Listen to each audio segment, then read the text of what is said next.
You may recall two motion pictures entitled The Passion of the Christ and Atlas Shrugged.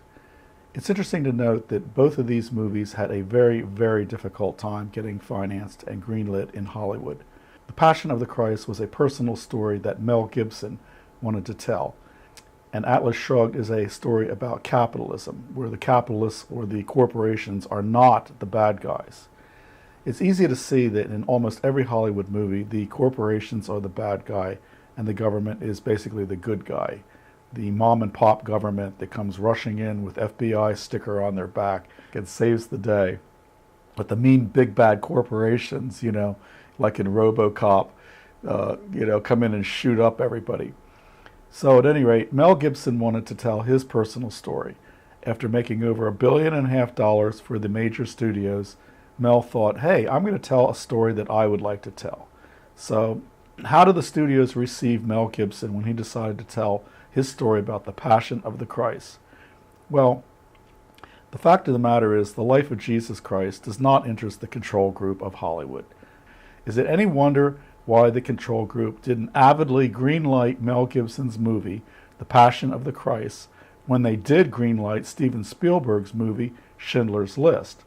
So here we have a perfect example of somebody wanting to tell their own story and being shunned, suppressed, or ignored by the control group.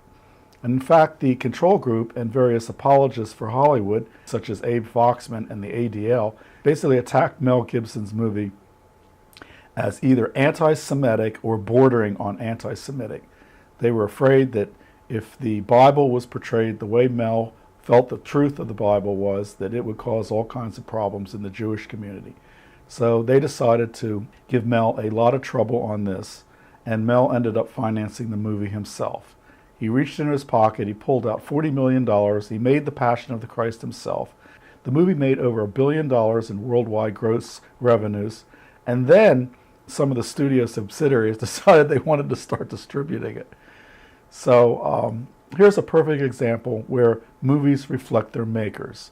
They reflect their makers' interests, values, cultural perspectives, and prejudices.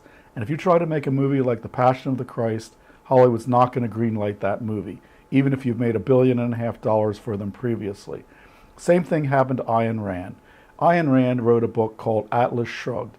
This book was kicking around Hollywood for decades and decades.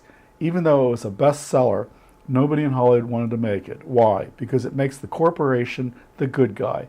And as we know, in every Hollywood movie, the corporation is the bad guy, and the government is the good guy. The mom and pop government is the good guy, coming running in with the sticker on their back that says FBI, they saved the day.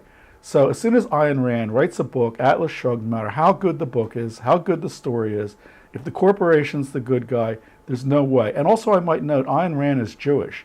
So here we have another example where Jews do not control Hollywood. You'd think that Ayn Rand, being Jewish, would be able to control Hollywood.